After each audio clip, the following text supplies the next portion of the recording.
Hello, Peter. Nice to meet you again. Hi, Armin. Nice to meet you. How was your week? Everything fine? Everything was fine. We had a nice Easter week. Yes. Do you have found all your eggs? Yeah, I have them always with me, so it's not a problem. Oh, it's a family-friendly talk. Be careful. Yeah, 18 plus. Sorry, kids, listen later. I'm not so into this Easter celebration stuff or Christmas celebration stuff. Me neither. So that's why for me it was simply nice. We had nice sunshine here, but of course all the limitations with shops closed, the restaurants closed, cafes closed, everything closed. So even if you want to eat outside, you need to get delivery or takeaway. But it's at least not as hard as in Austria and Germany. So that's why I'm still here. What temperature do you have? How many degrees? Today, Celsius? 19 degrees, just nice and sunny and warm. Oh, nice. We had last week, in the beginning of the week, we had about 24 degrees. But at the Easter weekend, it went down to 4 degrees. And so it was now we have cold. Snow again. I saw a photo today from Austria. Some snow, yes. Yeah, some snowing. So I wait a little until I go to Austria. And as long as they don't lift this quarantine regulation that I need to test first negative and then I go there, I need to spend 10 days in quarantine. It doesn't make sense when I go there for a week to check everything. But there's a good trick. The Austrian officials never will know how a document, a vaccine document from Malta looks like. So you can print out your own and I simply bring an invoice from a Maltese company and they think, hey, it's a vaccine. Yes, a potato stamp. Yeah, even with vaccination, I'm not sure if they accept when you have vaccine that you don't have to go in quarantine. So these rules right now are so completely stupid and so individual that for me makes me think that this pandemic is more a pandemic because everybody acts like and so ridiculous. Like I saw a post last time that the hairdresser can go to the bank, but the banker cannot go to the hairdresser. But both of them can go to Lidl. So it's even hilarious. Completely stupid. Completely no, I don't know. So I lost it. So and another thing, I'm kind of surprised. These problems now with the AstraZeneca vaccine, and now in Germany there are many people who got one shot. And they stopped AstraZeneca, and now they think about to give them the second shot with a different vaccine. It's even worse. So there are no tests about that. There are no studies. They're just crazy. Yeah. And AstraZeneca is already or will be relabeled. Will have a new name and come out again, and then it's fine again. So it's. And you know what? These wonderful experts, these wonderful public relations agencies, and you see there one thing, because I'm a kind of enemy of the scientists since a short time, and AstraZeneca is from the Oxford University, so they're very clever people, very clever, and just at that moment I changed the label, the name of the vaccine. If there are that problems, no, that's a sign of weakness. If you think about, you have to no, ours is AstraZeneca and it's fine, and not relabel it. Fight for it, exactly. Completely stupid. Completely. I know. That's why there's so many things they simply don't make sense at all. If you still have a few brain cells working, and you really need to question. And what people nowadays think when you question things from a government, you are directly an anti-vaxxer or a terrorist. I'm not. I'm. If you want vaccines, please take them. I personally don't take them. And I'm not. I don't say that the COVID does not exist. Of course, it exists, but it exists since centuries, and it's only a common flu. So I mean, ask a real virologist and not these guys. They talk. Yes, and I also agree. Maybe it's a special virus. It's a kind of flu virus, and maybe if you get it and you're old enough, you have really big trouble with your lungs and so on. No problem about this. But every person over in the age of over 80 years will get serious problems if they get a Of course, yeah. But every flu is for them dangerous. And when you see the real death rates in Italy, there are not more people dead since every other year. This year we only had a little more, but in the 80 plus, so 80 plus age, a little more than the average of every year. So there is no idea, but we should stop this. Otherwise we talk about, and then I pour all my stuff out there. We want to talk about archery, right? But in fact, we made the same mistake the Swedish said they made. They don't protected the senior homes and the old people from the first moment on. And that's the same mistake we made and the Swedish made, and there's no other difference. We will see at the end of this year, we will see what is really happening with all the vaccinated people then. So then we have this really two class, the vaccinated ones and the non-vaccinated ones. And a lot of the ones they got a vaccine most probably will have a lot of problems with the new viruses coming in the end of this or at the beginning of the next flu season. We will see. I read a statement which said, if you're vaccinated, you maybe are more endangered by the new variations and so on. Of course, I don't everything know. which comes new at the end of this year, you are not prepared for it. But we will see. And you because this vaccine does change the trends, the language between a cell and the proteins. So the transcription is different. Then your body is not capable to fight these off anymore, I guess. So at least some virologists say so. I'm not one, but I know quite a lot of it. You remember, I don't know the name anymore, this trade agreement between the USA and the EU. You remember some years ago? I think Trump stopped it. I don't know. In Austria was the propaganda. All their stuff is gene manipulated. You know, the genes, the genomes are manipulated with the potatoes and with everything. So, and now they manipulate the human genes with a vaccine. Okay. I don't eat corn, which is GMO, you know, but hey, give me my vaccine because And then, and when you see, I never saw that. I mean, I have quite, you know, I'm since a while on this planet, and we had a lot of swine flu and bird flu and whatever. But I can't remember a time where somebody was so proud to show his vaccine card. Look, I got my first shot. Look, I got my second shot, and posted on Facebook like he is a hero now. I don't know. I don't want to comment this, but I don't know where this is going. I mean, actually, I know where it's going. Just crazy. It's just crazy. And these are the, you know, the good ones who have profile pictures with a mask and show their vaccine passport. These are the good ones, and they say the pandemic would be over if there would be not so many stupid people out there who don't care and so on. I mean, if nobody believes this, simply look at Israel, what is going on there right now. And then if you still don't believe what is going on, I mean, Netanyahu is the role model, and Austria wants to do the same. Your president prime is the complete. He really wants to copy paste what Netanyahu did in Israel. But when you see what they are doing there, it's hilarious. So, and if we don't stand up, we lose this fight. You know, also what is also funny,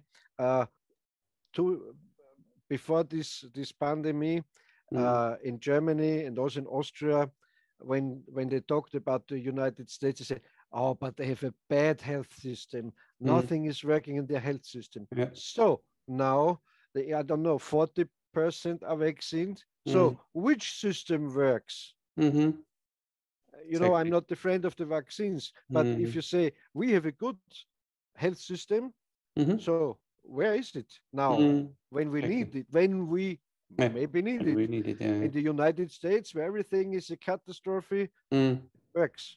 course. It works. Because they are pragmatic people. I like the Americans because they are not so stupid. And if the people say Americans are stupid, then you know what I say? I say, oh, they're stupid. They're Italians, they're French, they're German, they're Austrian, yeah, they're all they're from Swedish, they're Spanish. If they are stupid, we are stupid. Yeah. Kind of. Yeah. So yeah.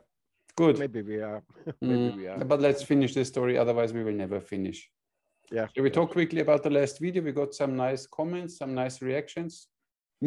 Yeah, I'm really happy that the people like to discuss our opinions and our statements. What I simply would wish that at the end we simply can agree that we disagree. You know, this is the missing thing with many of these comments, that they have their own point of view and only this is the truth, and no matter what you tell them, it's like this. And we are with this ideology again and simply agree. I mean, I don't agree with you all the time, but when we simply can agree that we disagree and we're still friends, and when we meet we will have a beer, so what the heck. Yes. So we are all archers, we all should go an arrow. You know, there's a kind of thing I also criticize. They don't have any argument or discussion culture anymore. Not our viewers, the whole society. In general, it's true. Every dispute has to be avoided. Yes. You can't talk. If you say this, I have to say, yes, maybe you're right. No, I can say, no, I don't. It's not my opinion. And because everything has to be smooth and maybe you hurt somebody. You hurt him if you say something. We have a few more snowflakes out than earlier. That's true. But on the other side, I think people always get directly emotional and fight for their stand as if they. I mean, this is. When you go deeper, it's about the ego and the fear of death. And when they lose their point, this is kind of like, I'm afraid to die at the end. But that's why they fight for their point of view so hard, instead of saying, it's fine, you know, we all should bow and arrow.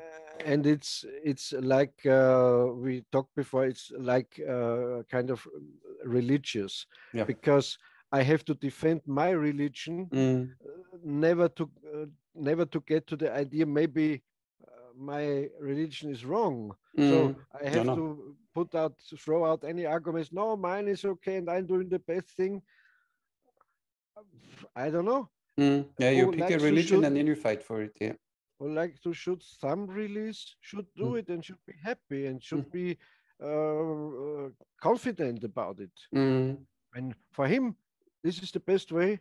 So he will hit best with his method because he loves this method. That's okay. And whatever works. At the end, it's simply, do you hit the center of the target or not? And how you hit it doesn't matter. If you shoot three finger or thumb or whatever. And there's one point about that. You will have the best.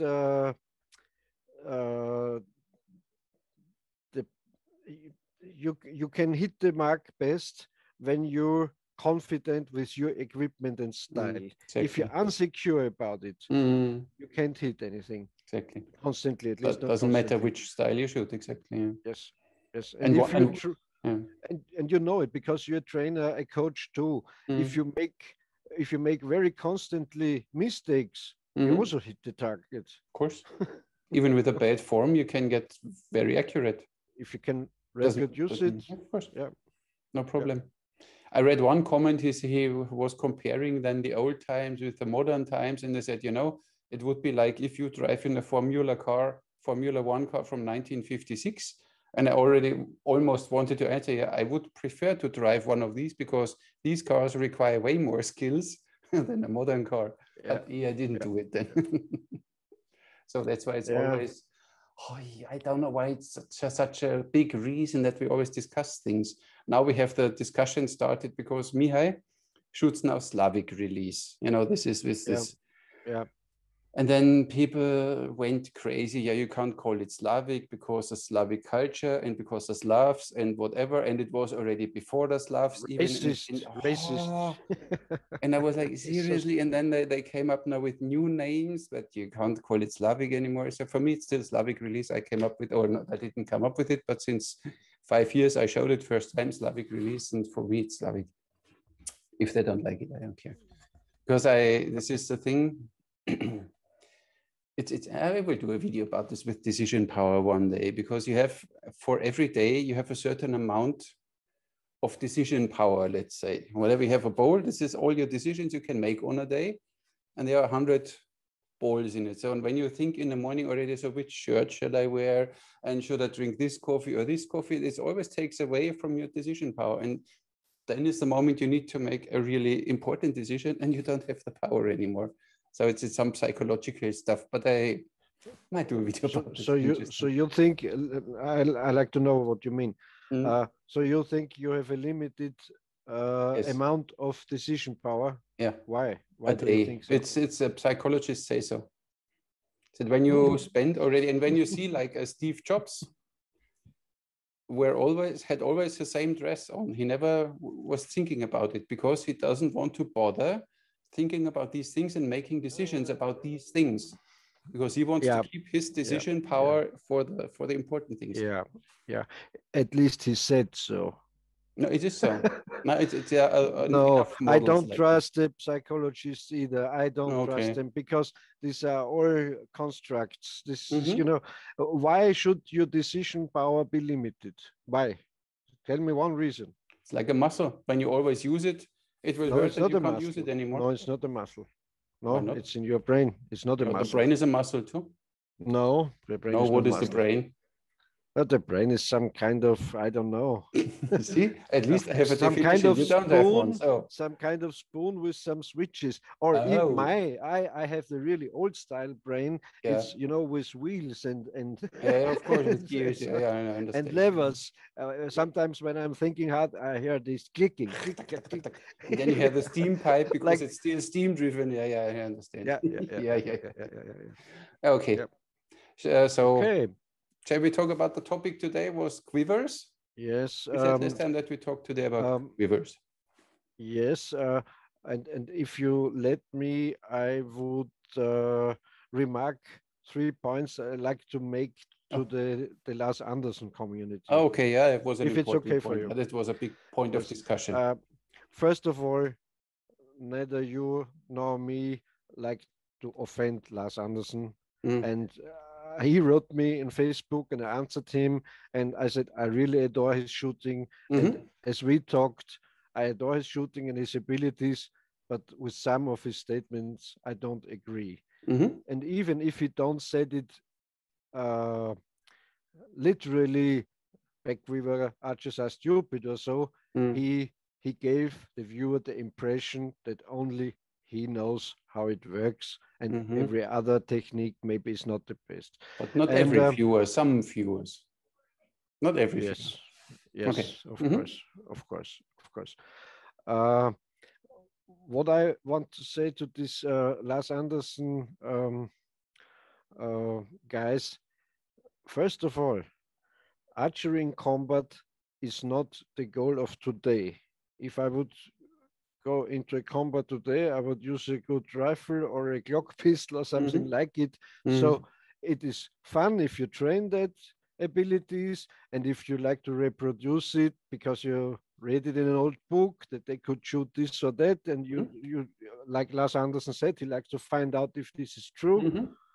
That's okay, but it couldn't be the goal to be a good combat archer, because war is not fought with bows anymore. So I don't know the reason for this. That's the one thing. And then what you never should forget, it's the same like today. Any writing, any pamphlet, any book, any, is also the viewpoint of the writer. The writer follows an agenda, a purpose, and in many cases, it's also propaganda, especially combat or war-related writings, because your opponent will also read these writings if he does his espionage job well. So he will get one copy of this book and say, "Oh, what could the what can the Saracens do with their bow and so on, or how they fence or something." So it's also a little part, or maybe a big part of propaganda in it. Yeah, one is quite obvious. I got once a copy of a Turkish book about thumb shooting, and there you see the painting or the drawing where the thumb ring is in the opposite direction. So normally you have the thumb ring with this lip forward, and they showed it with the lip backwards. So if you shoot like this with a heavy bow, you will break your thumb most probably when you shoot like this. So, and this is not that it was, maybe it was a stupid author who wrote it, but most probably it was simply spreading misinformations to the enemy. So, and then if they want to try and shoot like this, they break all their thumbs, then they can't shoot anymore, kind of, I don't know. Yes, and they can't fight because everyone has a plastered thumb. Yeah, then at least then they need to shoot proper three finger, right? Yeah. At least that was the idea of the writer. All the army has all the archers have broken thumbs. I think a three finger shooter wrote this book to get them back to three finger shooting. Yeah. And one third point I also wanted to make is Lars Andersen said these all are forgotten techniques. So if he was able to find these techniques in a book, they are not forgotten. Maybe nobody trained it or tried it since then. I don't know, but it's not forgotten because forgotten is how do you describe it always? Like I said, with this book I found on Facebook, this is the lost book of natural herbs or something. And then I had to make a comment. I said, listen, I wanted to order it, but it's lost. So how can I? So it's not lost. It's simply we don't remember, or we have forgotten. How can you call it? There is knowledge in a book or wisdom in a book, and nobody is reading it. So the information is there, but nobody picks it up, or nobody nowadays trains it. Like Lars Andersen, he read it with Saras and Archery and said, that's interesting. I start practicing it. So it's not forgotten. It's simply we didn't care about. Yeah. And if you're marketing and an advertisement guy, you know, everyone wants to know a secret. Yeah, of course, it always sells a little better. Of course. Lost book, forgotten techniques. Oh, really? I like to know reinventing. I have to know it. Yeah, of course. Of course. Yeah. Good. So good. So what? What is going on? See you next week. So no, we're not done. Oh no. Happy Easter. Exactly. Happy Christmas already. Good. There's a fun going on in Facebook. They say only 3 more lockdowns and then Christmas is here. I think we will have one lockdown, but forever. A big one. Yes, of course. With handcuffs. It's not even funny, but most probably it will be like this. First, they said after Easter they will loosening up, and they prepare already everything for even a stricter lockdown. Yeah. And everybody takes Angela Merkel, this you can't even call her a woman or politician. Old witch. Yeah, even a witch has more, I don't know. She is simply such a string puppet that it's not normal. And when you look in her communist. She's from the Eastern Germany. They picked her wisely in this time. I mean, and whoever thinks that these people get voted into their positions, wake up. It's 2021. And you see, Angela Merkel is a good example how the leftists outperformed the conservatives because she was the leader of a conservative party and turned the conservative party into a totally left wing. Yeah, and she hates Germany. Yeah. Yes. For her, we should make a small village in the Deutschen Demokratischen Republik and send her there. reopen. Or in China. Yeah, maybe China. She likes it. Maybe she likes it. The Wuhan area. Okay. Nice place for her. Then she gets directly first sniff. Oh, the new virus is out. She can have her bat soup. Oh, yeah, nice. A nice market out there. Oh. Yeah, so we want to talk about Quivers? Is this, yes, we talk about if Quivers. I remember well. Okay. Okay. No, last time we What is were this? talking about. I prepared a few, and I show you directly now because you were just talking about Lars Andersen. I'll show you something. I'm sorry. So this is what you can get from. One is from Bearpaw. So when you check on these online stores in Germany or wherever it be, and you get you want a back quiver because you want to look as cool as Robin Hood, and you want to use a back quiver, you get this. They're all made from the same company in Pakistan, no matter if you buy it from Bearpaw or wherever. But then you put arrows in it, and look what happens. This is what Lars Andersen was referring to. Of course, there might be other back quivers. I have one more. Another one, you can wear it right or left, and it's nice, but the same crap, because there's nothing in it which holds the arrows in place. And this is what you get, or when you think about, oh, I want to have now a back quiver, then you get crap like this. And then you think, okay, this is a back quiver, it's not really working. And so I understand that many people think they are crap because they are. These ones at least, I mean, depends on the purpose. If you stand on a shooting line at an archery range and you put your arrow out there, it's fine. But if you want to go hunting with this one, or you want to stroll through the woods and you get stuck with the arrows, or you jump over somewhere and you lose all the arrows, doesn't make much sense.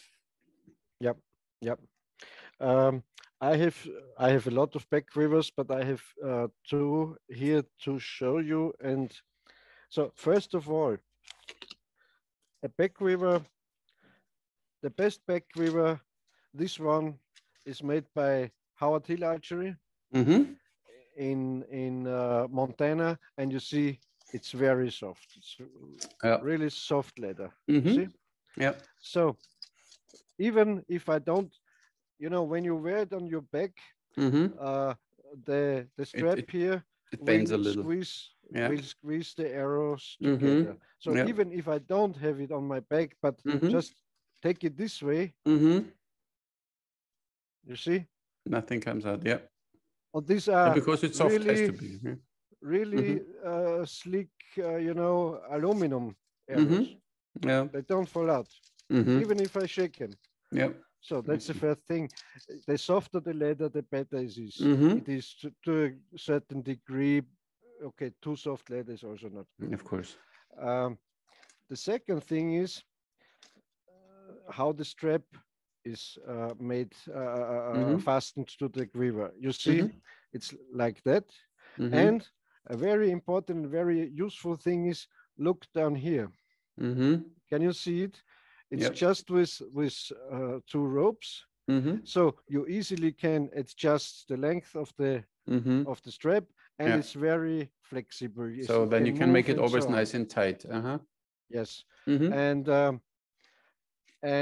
you will touch any branches or so in the woods. If you wear the back quiver, I can't do it now with this headset, but you can draw it under your okay, you simply pull it under your arm and you can run through the woods. And you can squeeze the arrows, and you can slip through every brush and so on. So and it's a very simple thing. You can stitch it with your own, even if you're not a very skilled you only need to have the right softness of the leather, and then it works. And when you see, this is of course a real stiff leather here, and a tube, and this is not going to work here. And they have the thing, on the side. They have it in front, so it's not going to work with this one. So these leather manufacturers should learn how to make a proper quiver. And there's also one trick, because the quiver, when you walk and so on, will slip down. So you can draw on the strap to bring it up again. But and I copied of Howard Hill style, from Howard Hill style, Mm-hmm. he always reaches at the quiver when he grabs the arrow. Okay. You know, with his bow hand, or Mm-hmm. even with the bowstring, you push You slightly push the on the quiver up. quiver, Okay. Mm-hmm. and then you have the bow and knock, so it's no problem. Mm-hmm. Yes. Here's another one. This one is, you know, stitched with a Mm-hmm. leather band, Mm-hmm. and this one is sewn, Mm-hmm. and this is a replica of an old Howard Hill archery quiver. It's three-folded here below to Mm-hmm. protect you from broadheads. You know, Mm-hmm. sharp broadheads can't come through here. Mm. And this Yeah, is a is little it stiffer. because you're talking about broadheads? Is it useful to have the broadheads dangling down there and punch? That I No, mean, no, the tips no. touch and then you get blunt or whatever. So what are you doing there? There are different methods. Mm-hmm. One nice guy, a good bowyer from Australia, had a system. His name is Jeff Jellercomb. He makes I don't know if he still makes them, but made very nice hill style bows. And he had a kind of belt Mm-hmm. with sewn V-shaped pockets. So Mm-hmm. you put the broadheads in and you roll this. So you have a roll of broadheads, and Mm-hmm. you pull one out, and the stuff stays inside. You know, Interesting. and Mm-hmm. the blades are protected. Mm-hmm. That's an Mm-hmm. interesting idea. Uh, I have to tell you a nice anecdote about Howard Hill. He had always two handfuls of how is it called? Some Fine. Okay. grain, you Mm-hmm. know, and so the broadhead stuck in that in the grain, In so the they layer of won't grain. rub Mm-hmm. together. Yep. And he has a nice story about it with that thing. He said at the holes here Mm-hmm. where the bottom is stitched, Mm-hmm. the grain falls out, Mm-hmm. and so the deer is following him. They're picking up the grain behind him, I and understand. so he just has to turn around and shoot the big buck. It's a It's a way of hunting. Yeah, yeah, yeah. Not yes, bad. it's a funny idea. Yeah. Yes, so that's Mm-hmm. the thing. And Mm-hmm. I just want to show you, even here, if you have this quiver, oh, Mm-hmm. they come out. But if you wear it, they come. If you Okay. shorten this, like if you would Mm-hmm. wear it, they don't come out. It's always that the quiver gets a little tight on the shape of the body, Yes, and then the arrows stay in place. Obviously. and you see, it's Mm-hmm. like the Yeah. back. It's Mm-hmm. shaped. I see. Yep, Okay. yep. Well, I can see that this might work. Yes. Mm-hmm. I have one more back quiver, and in one, I think it was called Traditional Archery Magazine. Mm-hmm. There was a guy who wrote an article. I think he worked for Warner Brothers, Mm-hmm. which made this old Robin Hood movie with Errol Flynn. Okay. And he has the pattern of it. And I made one back quiver. It's a different system, you see, Mm-hmm. like Errol Flynn's movie quiver was. Okay. And it's not so bad. It also works. It also bends a little to your Mm-hmm. back, and yeah, Mm-hmm. the arrows are more rattling because it's more stiffer leather, Mm-hmm. but it's also nice. Mm-hmm. I mean, what I know from China, from the Manchu quiver as example, or even the Korean quivers, they always had some cloth. They fold it and then they stick the arrows in. So the tips of the arrows always between some cloth, or even Yeah, the Native American Indians put some really rough fur in it, yeah, that yeah, the arrow yeah, sticks somewhere and they don't start rattling or yeah, falling or yeah, whatever, dangling. So they always had yeah. some piece more in it. So and then even a normal quiver would work, but you need something. Modern archers sometimes use on the bottom a piece of ether form, you know, Mm-hmm. of this Yeah. target Yeah, the material. They target stick the material. broadheads in, Mm-hmm. so they can't Mm. rub against. But in your opinion, does it make sense to have the broadheads on the back, or would I would think I would put them on my bow quiver, my broadheads. Um, yes, if you bow hunting, look, there's also different ways of bow hunting. If you're in a tree stand, you don't need any quiver because you can have your quiver beside you and so on.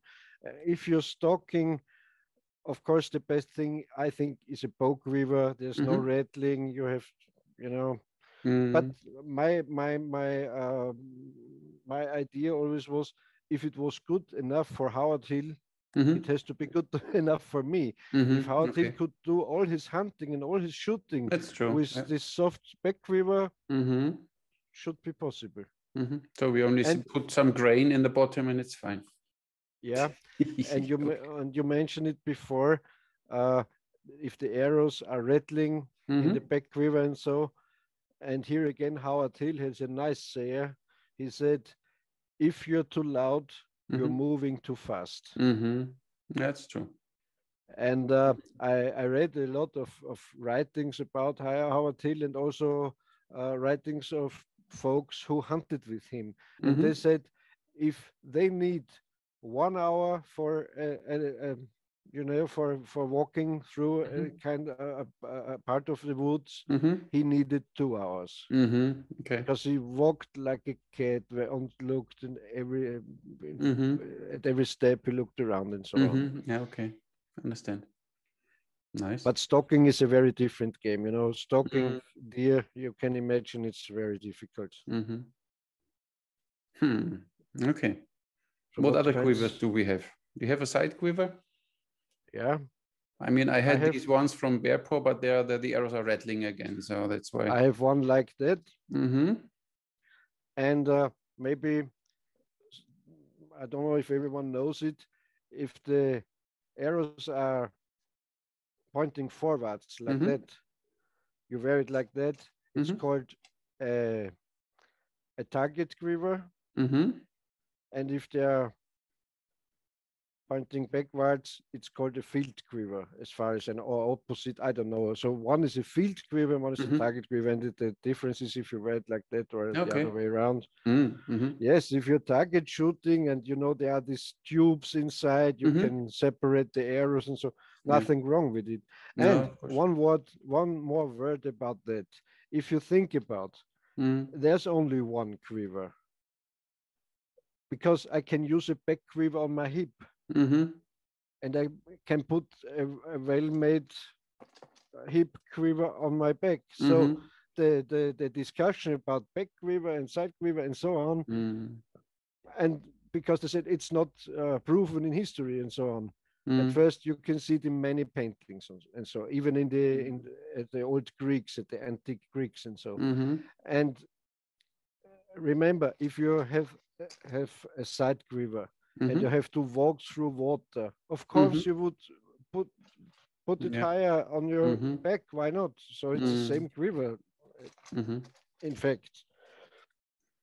Yeah, what I only know is from when you see these medieval archers, the English ones, they had these out of sheath, of canvas. And then they close it, and then they have this circle out of wood where they put the arrows in. But I think this is more the transport quiver, right? Yes, because this circle out of leather or of wood, you couldn't pull through the broadheads or the feathers. So it was a kind of spacer, I think. I don't know if they were these sheaths. They were called sheaths. Okay.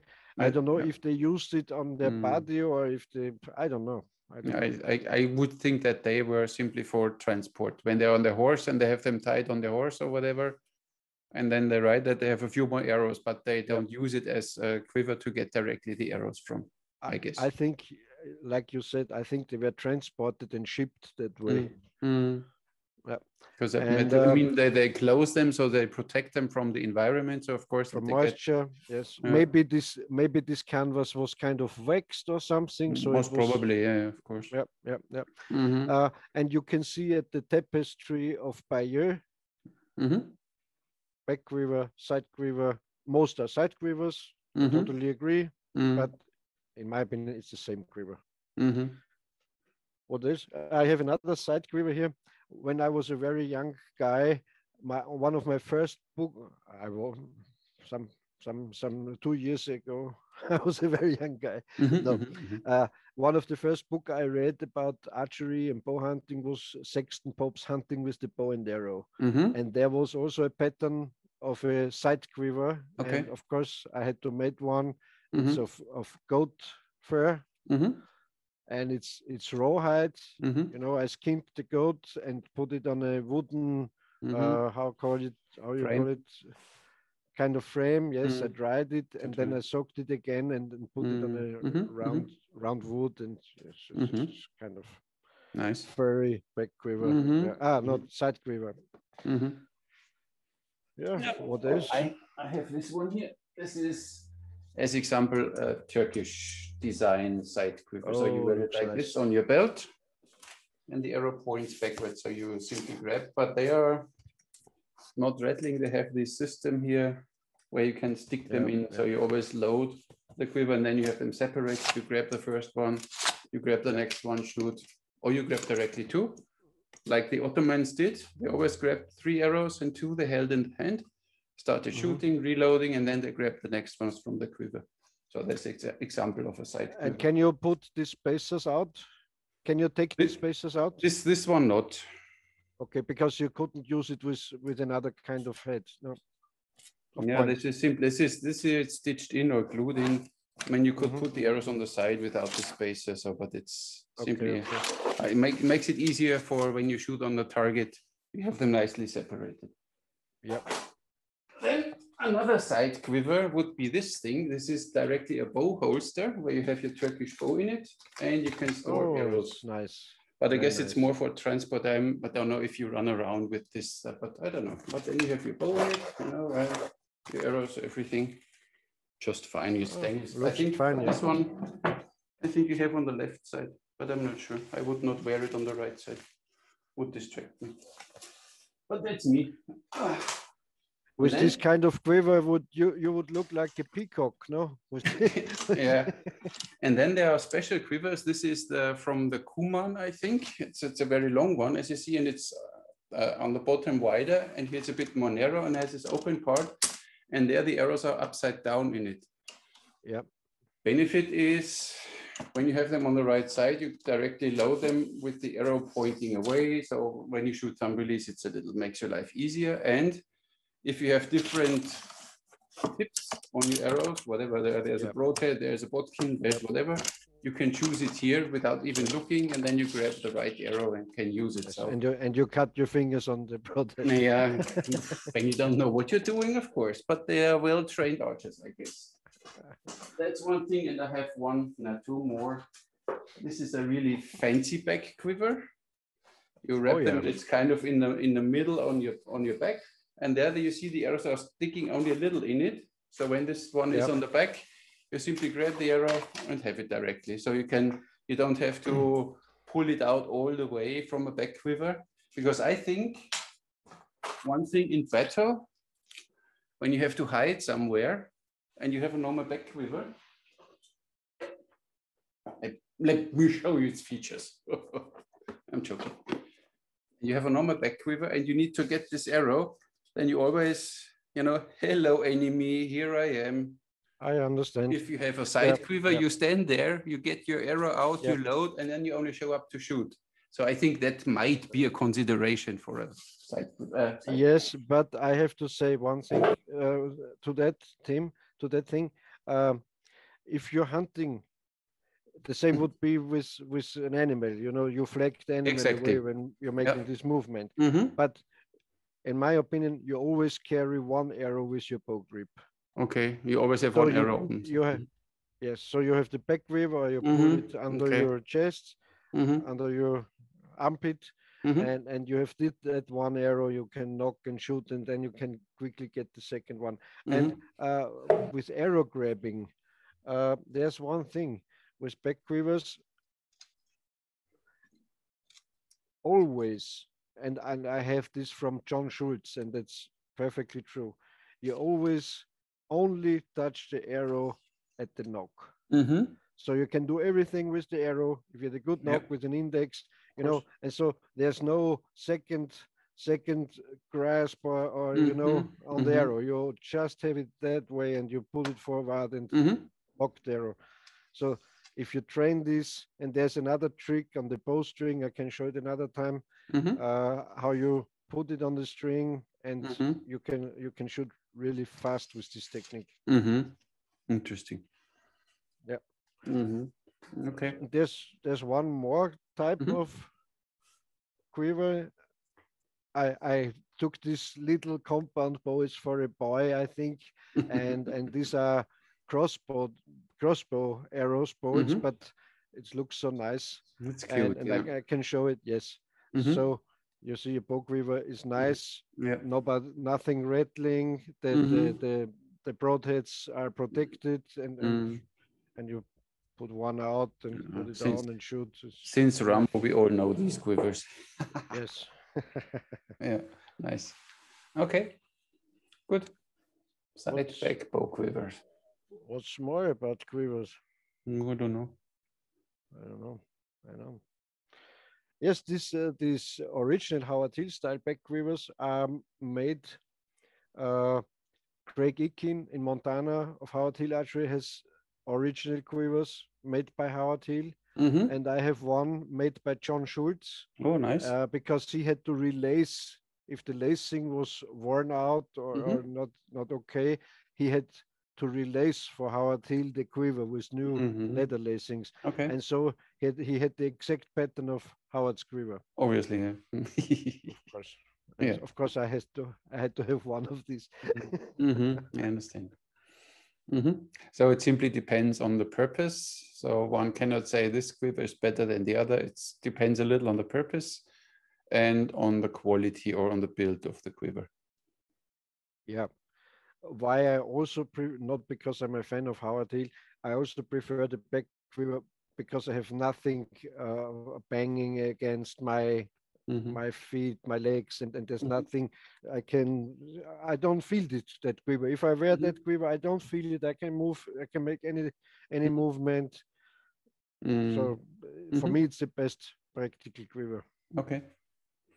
Yeah, and it's easy to hang around your shoulder and put it off again. When you see other contraptions for horseback archery, like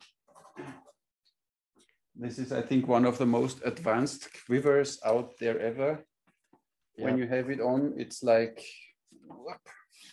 it points forward like this, so that when you sit on horse, you grab the next arrow directly and you can shoot again. So this is Mihai Kosmai's, I forgot the name now, but he developed it for him, for his shooting style. He shoots Slavic, he shoots the arrow on the right side and from horseback, and he is very, very fast with it. So it works, but of course it always needs to work for you. That's why I always say find the right gear that works for you, and then practice. There are a lot of back quivers around with a 3-strap system, you know. And that's wrong. That's not wrong, but that's not practical. One important thing is the single strap, because you can move the quiver, push it you can down or bring it up. Yeah. I understand. I learned something here. Thank you for teaching me. Oh, you're welcome. Senpai, or what's your name again? Sensei, what? Sensei Peter. Oh, Sensei Peter. Hi. So good. What's next? What's next, Armin? That's a good question. Are we done with quivers? I think so. Yeah, of course. If our viewers have any question about quivers or how to make a back quiver or what is important, I can show it again maybe next time, how it's fastened or so on, or how it's made. So no big thing. Okay, good. So we have now arrows covered, we have quivers covered. Next time we talk about bows, huh? Bows, okay. Next time, not this time. You need to prepare, right?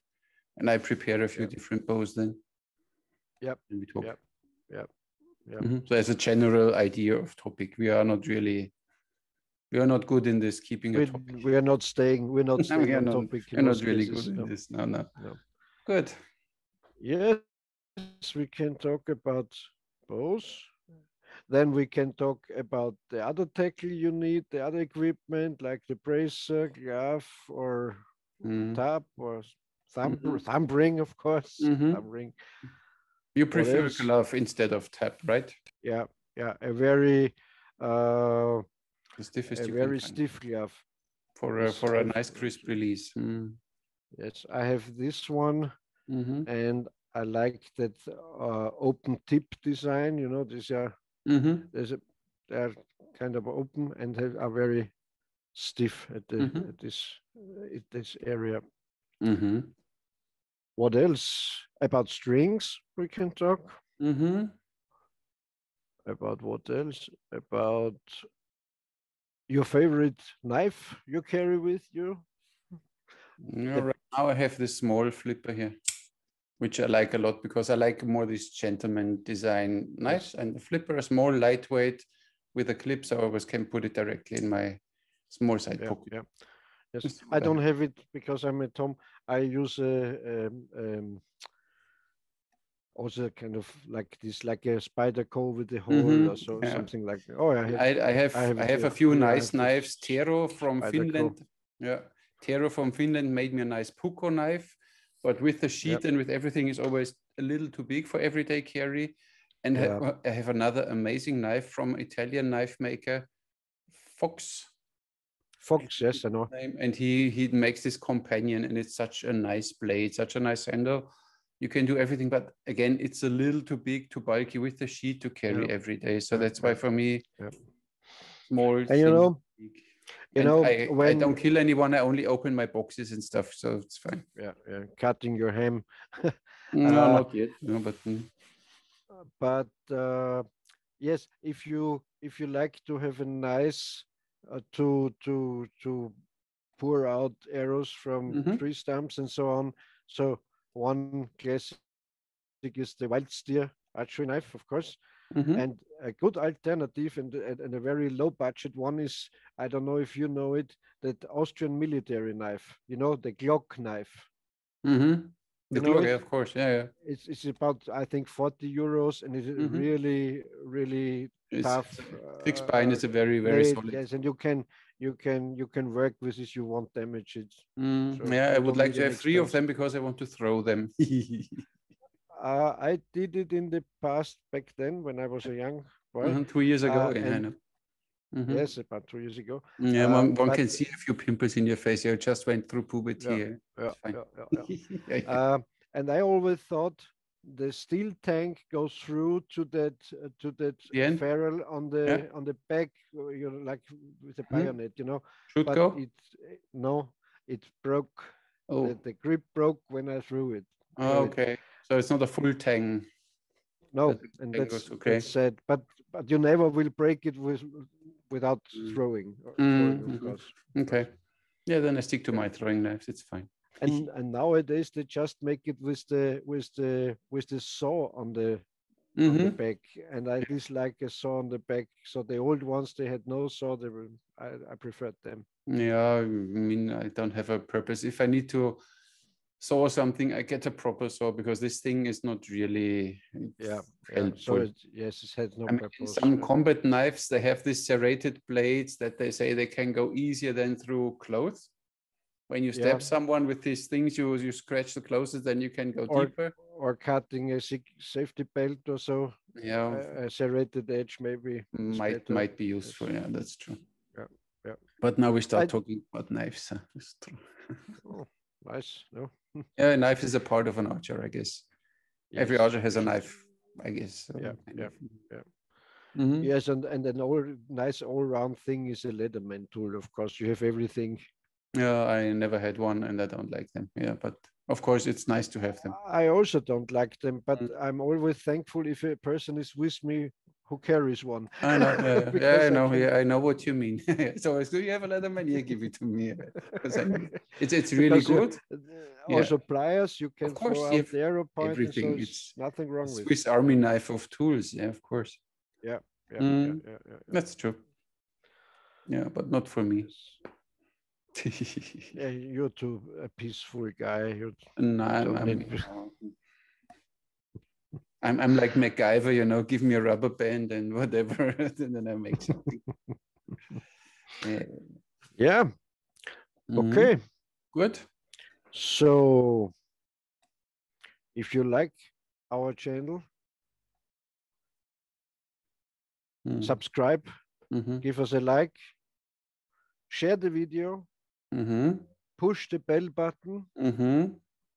What else? I mean, yeah, write us lovely messages.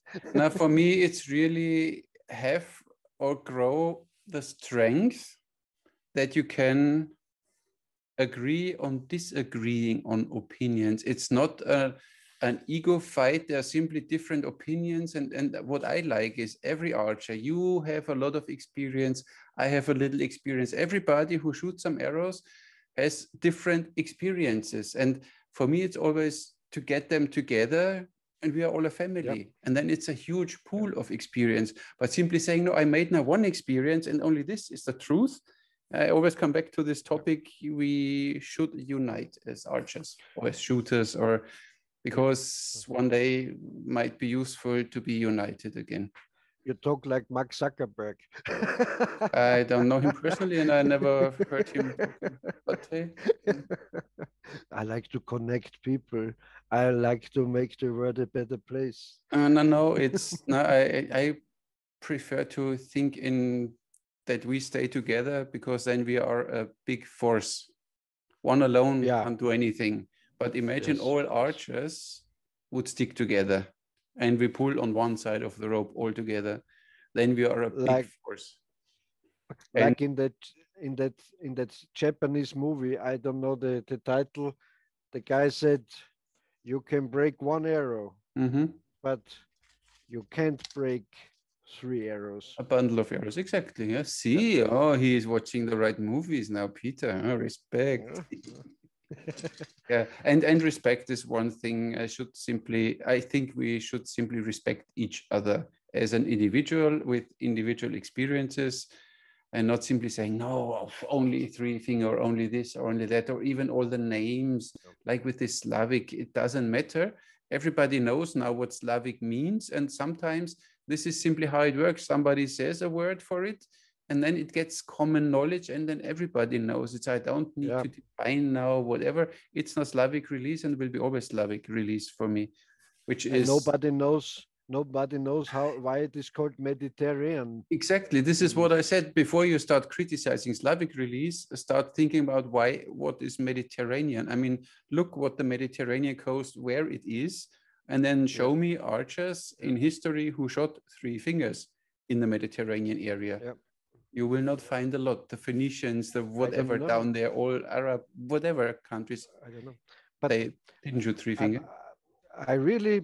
It's a real question to me, why archery is so different. Because putting the arrow on the other side, or on this or on that side, it's a difference. You have to think in a different way to make it. For me, it's just naturally, because as I told you, when I stalk, the arrow is above here and I can shoot. I never would carry it the other way around. But in different cultures, they had different ideas. I don't know why. Because it worked. And when you see the Asian history in archery is quite long, and they had quite a lot of people, and they developed it over years. I mean, even in Mongolia, they shot 3 fingers, but the main Mongolian draw that's why they call it Mongolian draw with the thumb, because it has its benefits compared to the other one. But I think they simply used what is beneficial to them. When you look in India, there's this book, Danuyurveda, whatever it's called, about the art of archery in India. They have, I think, 5, 6, or 7 different ways how to hold. There's a 3 finger, there's a thumb, there are pinch draw. For them, there's no discussion. They simply shoot in all whatever the situation requires. So it's fine too.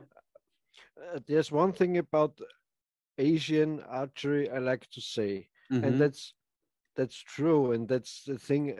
I give a lot of credit to that kind of archery. If you think about a stick bow, an English longbow, or a single self bow, a single wood self bow, this kind of bows will get weaker and in the worst case, they will break. Someday they will break or get weak or you know, follow the string too much. They're not good bows anymore. And the Asians, I just call them Asians, Asiatics, or Turkish, or how you, I don't know. These composite bows were the first bows you can give to your son, because this bow will not get worn out or follows the string too much and so on. So if you take good care and you don't wetten it, don't soak it in water also, you can give this bow to your son or it's a daughter. bow for generations and not for only a few years of heavy and usage. The stick bow, the long bow, the the self bows, these are of have a limited lifespan, and that's true, and that therefore I give a lot of credit to this idea of making better bows. Yeah, but it always depends. This is what I said in one video. These Asiatic bows might perform better, might last longer, but they take years to build when you make them in sinew and horn and wood, and then you need to let them dry 6 months and whatever. So yes, you need people, they really know how to build a bow, and it takes a lot of time. So if you want to give a lot of bows to an army, you might run into problems. When you see compared to it, I don't say that the English longbow is now a simple bow, but it's way more simplified. It is a simple bow. Yeah. And it's easier to teach someone, look here, you simply shave it and you know, follow the grain. You make simply a taper on it to the end, and I do the fine works. You can build a lot of bows in a very short time with the wood you have on hands. So you don't need to, it's easier. They don't last that long, but it's fine. But you have a lot. Yeah, and they need it for a limited time span. If they last for a battle or for a season or whatever, it's fine. They get new ones. Where I don't agree is the long time you need to make a composite bow, because if you think in logistics, so they always have dried wood. And always have dry sinew, because they're making a bow, they make sinew and so on. So they always would have a season stock from, of course. Yes. But still, and so nobody can tell me it needs 2 years to make a bow like that. That's not true. Now, when you make it together, when you make a composite bow and when you glue them together with fish glue or whatever you use, you need to leave them then for 6 months to dry out properly. So even if you have all materials and everything dried out and prepared, you still need to, when you put these layers together, you need to leave this bow for 6 months somewhere to dry before you start tillering. It depends where you put it, because can you imagine after 3 months, then the bow will get more dry, and so I don't know. I don't know. It's like they say, and when you listen even to modern, and nowadays, they also were businessmen. Like our boys today, no, it's a lot of work. It's a lot of work. You can't have it for that cheap, and so on. It's simply it's a matter of chemics, and that this glue really makes a or goes into the wood and makes this or goes into the horn, that you have a composite. So it really takes a while. Nowadays, what they use is these heat pressure thingies when they make these laminated bows. Of course, and 2 components epoxy. Of course, it's easy and goes quick, but in the old times, or even when you ask bow builders, and we might invite one who builds composite bows, and he can tell you about this process. But even in the old days, I don't believe that when you let this bow dry 3 months, that it will get better after 6 months. It's just my opinion. I can't imagine that. I don't know. Okay. We simply leave it like this, and we will invite the bow builder, and then he can tell us. And we will ask, of course, to get to the beginning topic of Lars Andersen. We will ask Lars Andersen if he wants to join once our talk, and then we can have a nice discussion, all three. I'm really happy that at least we disagreed in one thing. No, in many things, but I'm not so, I simply leave everyone with his opinion, and because it's your way, and the way of the bow is as individual as every archer. That's why nobody can tell me you're wrong, and I will never tell you you are wrong. You make your experience, you shoot for your style, and you hit the target, and I shoot my style and my way and I hit the target. And this is what matters, that we hit the target. I don't have to shoot a 150-pound bow. I don't want to even start this wall bow discussion again. For me, I max out with 60 pounds because then my shoulder hurts because I had a car accident. So it's fine, but it's fine for me. I'm happy with the 40. I shot this 40-pound Korean bow yesterday, and this is just nice for me. Shooting, and I have fun to shoot. And it's for me, it's still about fun, because for now we are not in war, and I don't have to. We don't need a war bow. Yeah. I don't have to kill someone with it. But I think even with a 40-pound or 50-pound bow, I can do a lot of damage nowadays. With a 40-pound bow, you can shoot a whitetail buck. So you easily could shoot a human target. I think so too. And that's why. And I better have a bow which I can shoot all day long, and not only 100 arrows, and then my arm, I can't pull the bow anymore because it's too heavy. But that's me personally. But they always tell me it's this toy, so I shoot with toys, and it's fine by me. Because a 40-pound bow is a toy. That's the wisdom of the age, you know. When we were young, so 2 years ago, we used to shoot 70 pounds. Oh, I have to shoot 75 pounds because I'm the biggest, strongest guy. But we don't need it. We know we are strong, and no, we know we can. We did it. We don't have to prove it anymore. Now we have simply fun.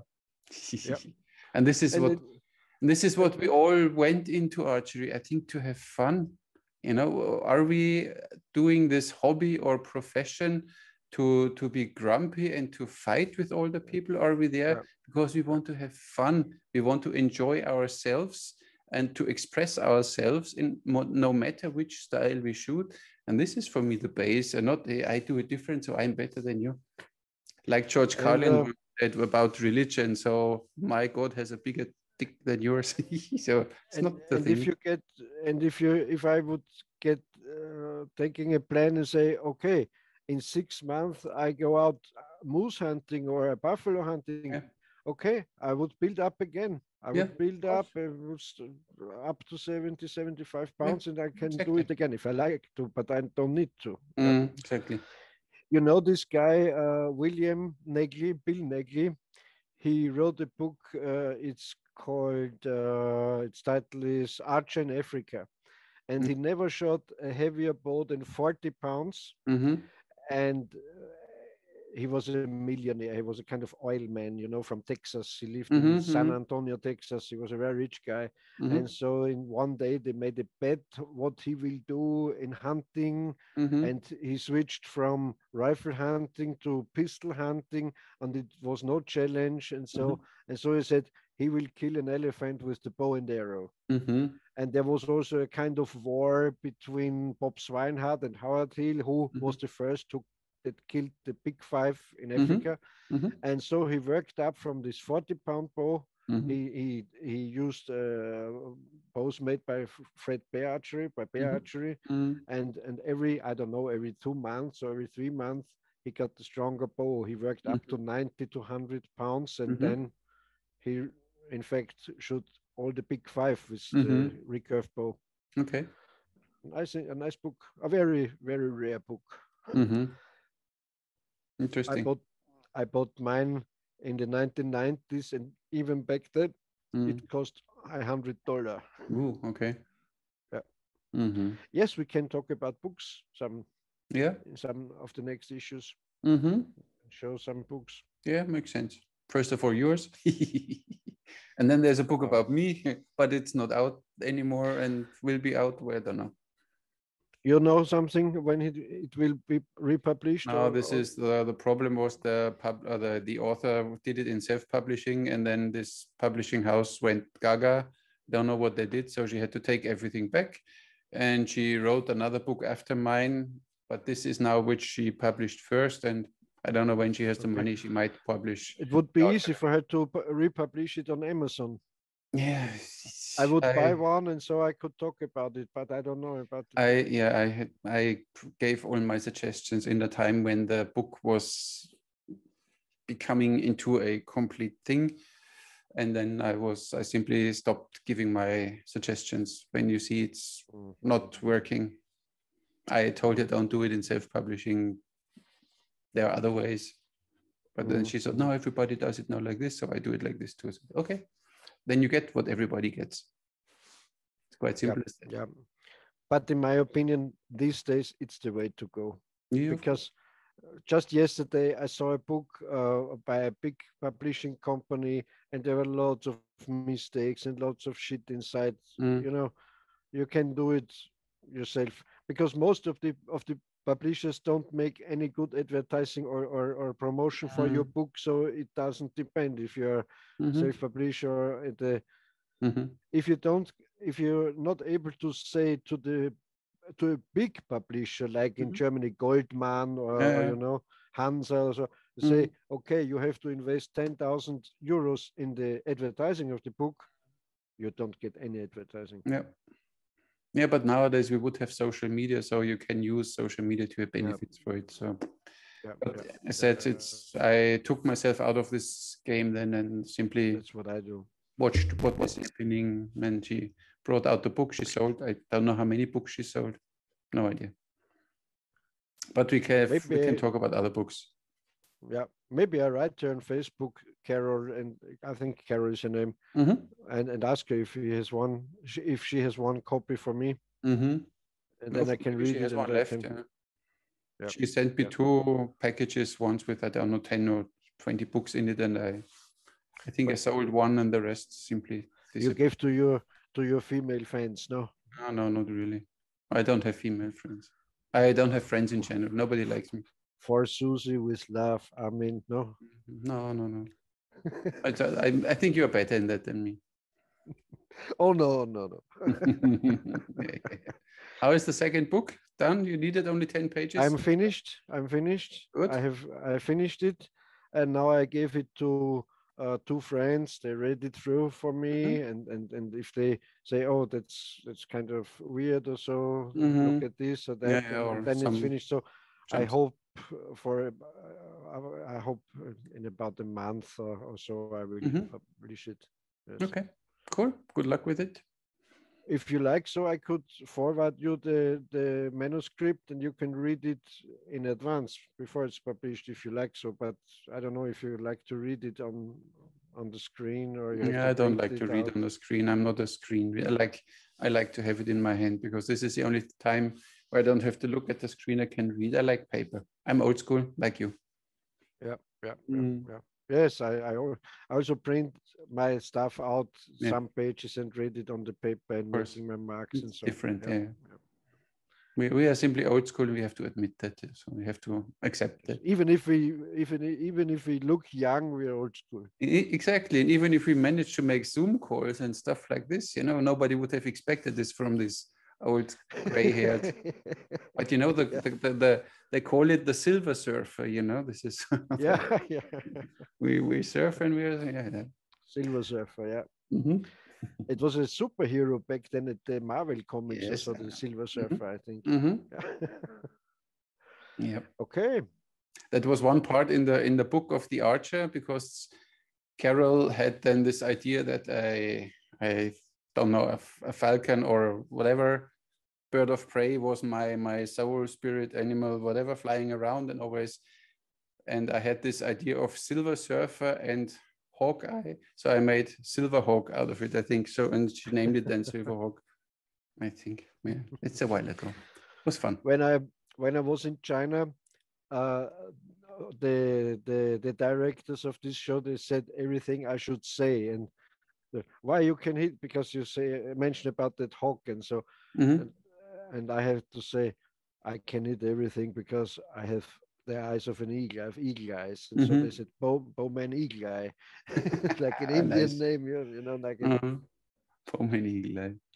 Okay, and we see us next week. I hope that our viewers had fun. They were entertained enough, and they learned something. I hope so too. I learned something today about Quivers, so I'm always grateful to learn, because I learn every day something new. I will stop learning when I die. The day I die, I will stop learning. But until then, I will learn every day. Yes, so I don't have a fixed position in anything. In that moment, you think you know everything, you are lost. Yeah, exactly. In my opinion, yeah, you always have to be critical. Is it true what I think? Is it true what I do? Or at least listen to it, and then or whatever, when a new technique or whatever somebody tells me, oh, did you ever try this? I said no, but I don't say it's crap. I simply try it. If it works for me, I implement it. If it doesn't work for me, I listen. For me, it doesn't work. Doesn't say it's crap. Others shoot with it or whatever, but not for me.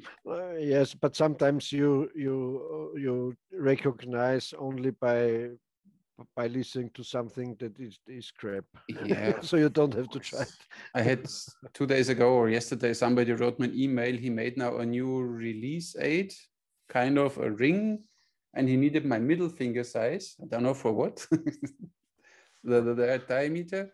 And he said it's like, and you can use it for having the arrow on the right side or on the left side. So yeah, that sounds interesting, because these normal release aids, I have one where you have the, you know, shoot your center shot bow, and then you have this, you know, this spins around your middle finger.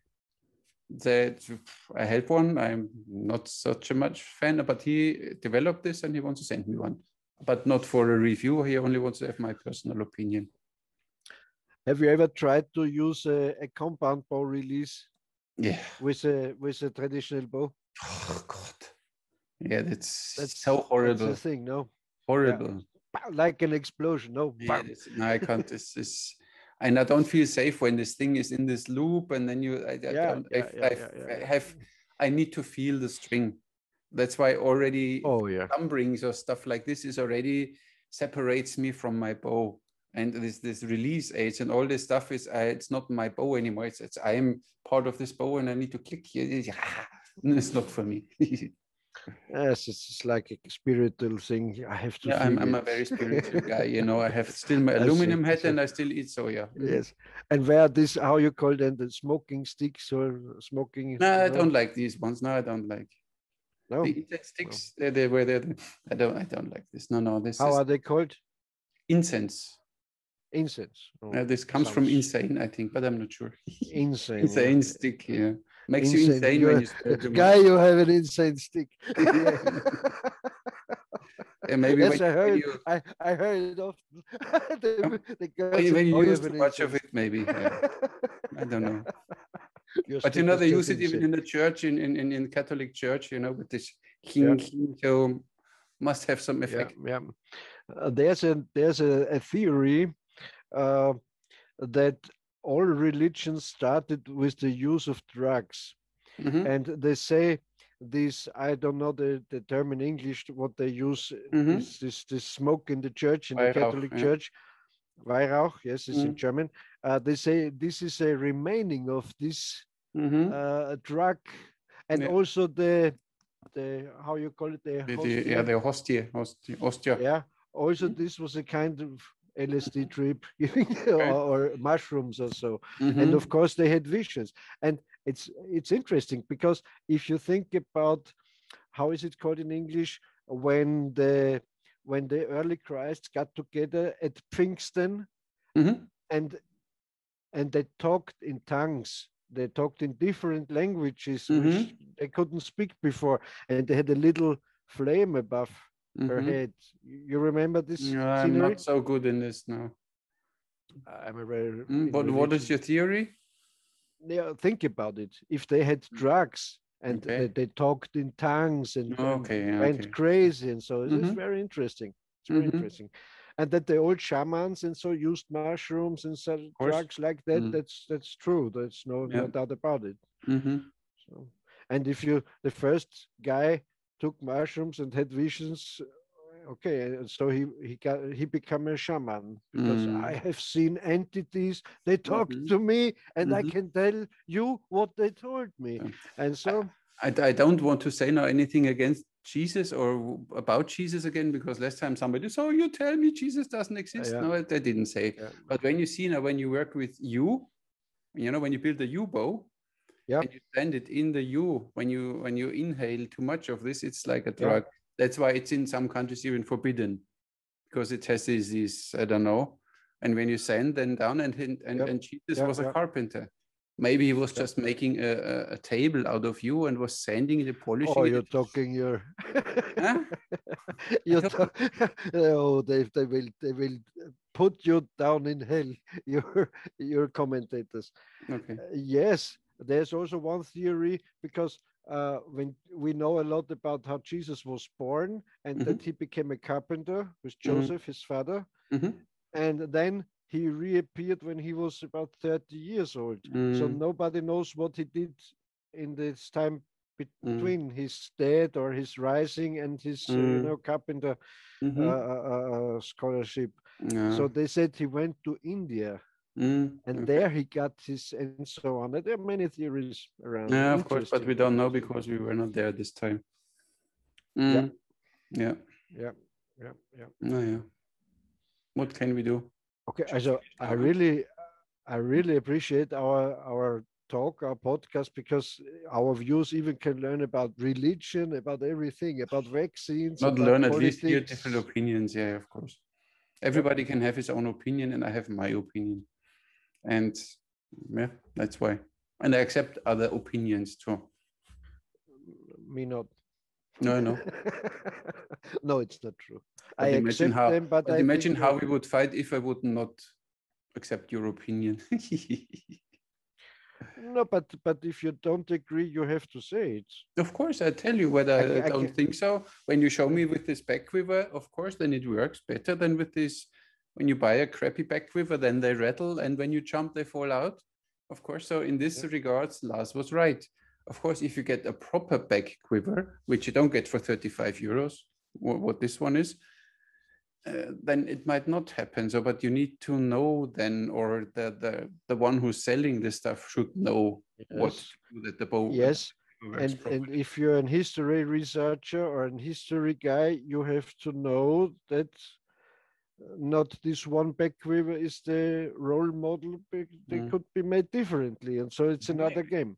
Yeah, of course. Maybe some did not completely the research. It can happen. Yeah. But it's sometimes like this, you find something and then you directly want to show it to the world, even if you didn't finish the whole research process. Can happen. Yeah. Yes, this can happen. That can happen. Okay. So we did it. See you next time. We did it. Finally, we did it again. High five. Goodbye. High five. No, high five, not goodbye. Goodbye. High five, I said. High five. Okay, high five. Boom. High five. See you next week. Too. Yeah, see you next. Thank you very much for watching. Thanks for watching. And tune in next week. We hope that we will air it again on Tuesday at noon, so that we have always a fixed time and people know what unimportant things we do at the same time. We don't hope, we will do it. We simply do it, exactly. Yes, hope is for the believers. We are not the believers, we are the doers. Yes, I believe something. I believe I need to go to the bathroom now, but it's I'm a believer. I see you're very I have a crisis, a belief crisis. A belief crisis.